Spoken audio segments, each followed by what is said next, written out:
इस कारण से आपको भगवान दिखाई नहीं दे रहे। आप इधर उधर की बात क्या कर रहे हैं, मुझे तो आप में भी मेरे नारायण का दर्शन हो रहा है। आप क्रोध करके मुझे मारने की बात कर रहे हैं, तथापि मुझे आपके अंदर भी भगवत दर्शन हो रहा है। चश्मा जाके दृगन पे चढ़े और रकार मकार और उसके उसको ही दिखे पिता, वो मेरे सरकार। रकार और मकार रूपी चश्मा जो धारण करते हैं उन्हीं को भगवान दिखाई देते हैं। आप तो संसार को देखने वाला चश्मा धारण करते हैं। जगत में देखा गया है, हमको जब बहुत तेज धूप लगता है उसके लिए भी विशेष रूप से चश्मा बनाए गए, उसको हम पहन लेते हैं तो धूप कम नहीं होता, लेकिन उसका प्रभाव हमारे आंखों पे कम पड़ता है। तो जैसा हम चश्मा पहनेंगे वैसा ही दिखाई देगा, इसलिए आपको नहीं दिखाई दे रहा है। मैं तो कहता हूँ पिताजी, जिस खंबे में आपने मुझे बांध रखा है ना, उसमें भी मेरे प्रभु मुझे दिखाई दे रहे हैं। अब तो हिरण्यकशिपु ने कहा, भयवश खंबे में छिपा, श्रवण करिएगा ध्यान से, भयवश खंबे में छिपा है कैसा भगवान, और हिम्मत इतनी है नहीं प्रकटे बाहर आन। यदि तुम कहते हो कि तुम्हारे आराध्य विष्णु खंबे में है, तो मेरे भय से क्या वो छुपा हुआ है? भयवश खंबे में छिपा है कैसा भगवान, यदि वो भगवान है, सर्वत्र व्याप्त है, तो खंबे में क्यों छिपा है? ऐसा कहते हुए अत्यंत क्रोधित हुआ है और स्तंभम तताडादिवदः स्वमुष्टिना, एक मुष्टि का प्रहार उस खंबे में किया और खंबे से जोर से गर्जना हुआ, नायम मृगो नापि नरो विचित्रम अहो किमेतन मृगेंद्र रूपम। भगवान विष्णु आज नृसिंह रूप में वहां पर पधारे हैं। प्रेम से बोले नृसिंह भगवान की जय। रूप कैसा है तो नायम मृगो नापि नरो विचित्रम, ये विचित्र आकार धारण करने वाले पुरुष न तो नर है और न तो मृग है, न तो पूरा शरीर उनका मनुष्य के जैसा है और न तो पूरा शरीर किसी पशु के समान है। उनका शरीर कैसा है तो आधा शरीर मनुष्य का सा है और आधा शरीर सिंह का सा।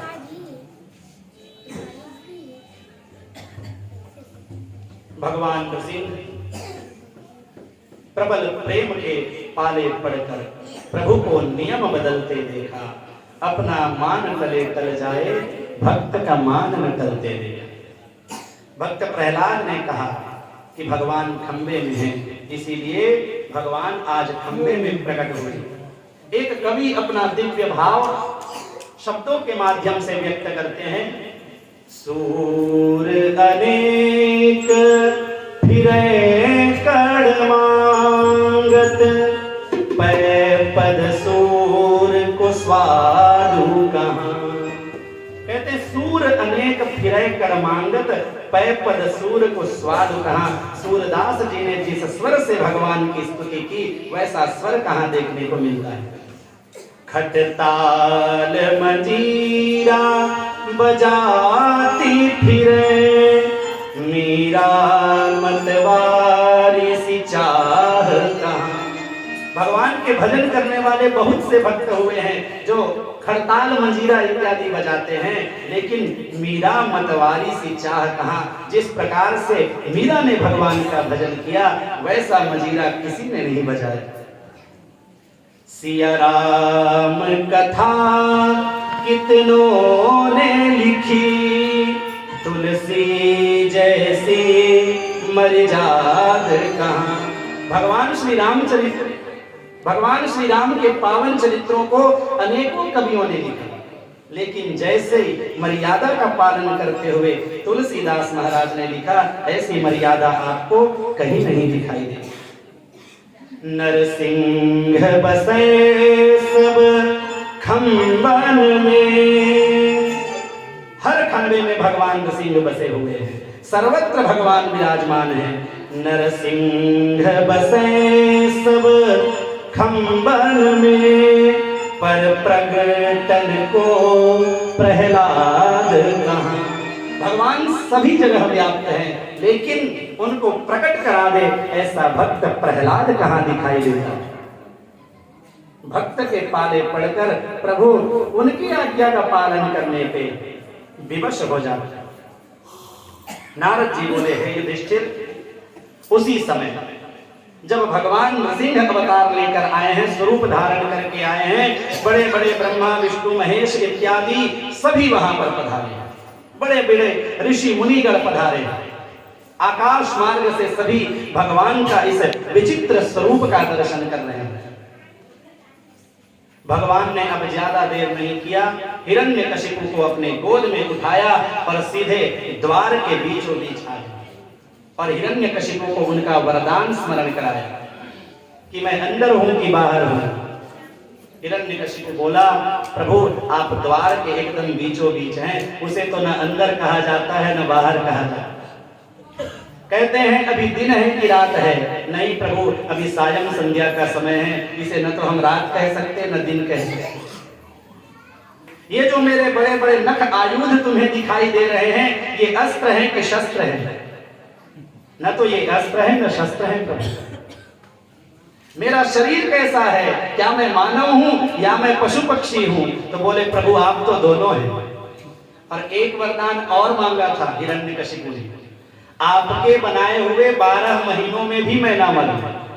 ब्रह्मदेव से ये वरदान मांगा था कि आपके बनाए हुए 12 महीनों में भी मैं ना मरूं, इसीलिए भगवान ने विशेष रूप से अधिक मास बनाया था, 13वां मास के रूप में, जो कभी कभी दिखाई देता है। उसी में भगवान नृसिंह प्रकट हुए, अपने भक्त की सारी इच्छाओं की पूर्ति करते हैं और अपने गोद में आज बैठाया है। और हिरण्यकशिपु के पेट को जैसे चटाई बनाने वाला व्यक्ति फाड़ के चटाई का निर्माण करता है उस वृक्ष को, वैसे ही भगवान नृसिंह ने आज अपने भक्त उस हिरण्यकशिपु के उदर को फाड़ डाला और उनके अंग प्रत्यंग की नाड़ियां जो है उनको माला के स्वरूप में अपने शरीर में लेटने लगे, अपने शरीर में लपेट गए। युधिष्ठिर को सावधान करते हुए नारद ऋषि कहते हैं कि देख लो प्रभु का यह अद्भुत लीला। क्या प्रभु किसी को मारते हैं? मारते नहीं, अभी तो तारते हैं। हिरण्यकशिपु मारा गया, लेकिन फिर भी भगवान नृसिंह का क्रोध शांत नहीं हुआ। ब्रह्मदेव ने देखा, स्तुति किया, नतोस्मिनन्ताय तुरंत शक्तरे विचित्र वीर्याय पवित्र कर्मणे, जिनका हर कर्म पवित्र है, दुरंत शक्ति वाले भगवान श्री नारायण को मेरा प्रणाम है। रुद्र भगवान प्रणाम करते हुए स्तुति करते हैं, कोप कालो युगान्तस्ते हतो यमसुरोल्पकः। हे प्रभु, मैं रुद्र आपको नमस्कार करता हूं। तथापि भगवान नृसिंह की क्रोध शांत नहीं हो पा रहा। माता लक्ष्मी को बुलाया गया, लक्ष्मी थाल सजाकर आई, पर भगवान का यह दिव्य स्वरूप देखा और उल्टे पांव वापस लौटे। ब्रह्मदेव ने युक्ति लगाया और धीरे से प्रहलाद को आगे कर दिया। प्रहलाद अब भगवान को देखकर दंडवत प्रणाम करा और उसके बाद दिव्य स्तुति किया। गुरुदेव बताते हैं श्रीमद् भागवत महापुराण में तो 42 श्लोकों में भक्त प्रहलाद ने आज नृसिंह भगवान की स्तुति किया है और वह श्लोक बसंत तिलका छंद में निबद्ध है। जैसे पुष्पिताग्रा छंद में भीष्म पितामह ने भगवान की स्तुति की थी, वैसे ही बसंत तिलका नामक एक छंद है जिसमें भक्त प्रहलाद ने आज नृसिंह भगवान की स्तुति की और कहते मन्ये धनाभिजन रूप तपः श्रुतौजः। कहते हैं हे प्रभु, यदि मैं ये कहूं कि आप मेरे ऊपर इसलिए दया किए हैं, इसलिए दर्शन दिए हैं कि मैं बालक हूं, तो ये भी सत्य नहीं है। मैं ये कहूं कि मैं दिव्य कुल में उत्पन्न हुआ हूं इसलिए आपने दर्शन दिया, ये भी युक्ति ठीक नहीं है। क्योंकि व्याधस्याचरणं ध्रुवस्य च वयो विद्या गजेंद्रस्य था। व्याध का आचरण कौन सा श्रेष्ठ था? गजेंद्र ने कौन से पाठशाला में अध्ययन किया था? का जाति ही विदुरस्य, विदुर का जाति कौन सा श्रेष्ठ था? यादव पते है उग्रस्य किम पौरुषम, उग्रसेन का पौरुष कितना था? उपजायाः किम तत्र रूपमधिकम्, उपजा का रूप कितना सुंदर था प्रभु कि आपने उनका उद्धार कर दिया। हे प्रभु, आपको तो प्रसन्न करने का एक ही उपाय है, भक्त्या तुष्यति केवलम न च गुणैर्भक्ति प्रियो माधवः। आप भक्ति के वश में आकर मुझे दर्शन दिए हैं, मैं आपको प्रणाम करता हूं, आप अपने इस क्रोध को शांत करिए। नृसिंह भगवान ने भक्त प्रहलाद से पूछा, तुम्हें मुझे मेरे इस स्वरूप को देखकर तुम्हें डर नहीं लगता? भक्त प्रहलाद ने विनती किया कि कोई पुत्र अपने पिता से कभी डरता है क्या? पिता कितना भी बड़ा व्यक्ति हो जाए, लेकिन पुत्र अपने पिता से नहीं डरता और पिता के सामने बड़े प्रेम से रहता है।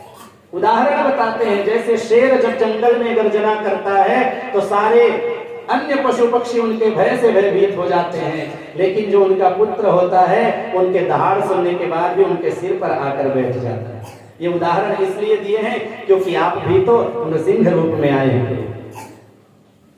जब यह वाक्य भक्त प्रहलाद के मुखारविंद से भगवान ने श्रवण किया, अत्यंत प्रसन्न हुए। भगवान कहते हैं, हा सुत तो ही दुष्ट दुख दीना, हा सुत तो ही दुष्ट दुख दीना। अरे पुत्र, तुम्हें इस दुष्ट ने कितना दुख दिया, पायो फल फल आपन किया, लेकिन इसने तुम्हें दुखी किया, इसलिए इसने अपना फल भोग लिया।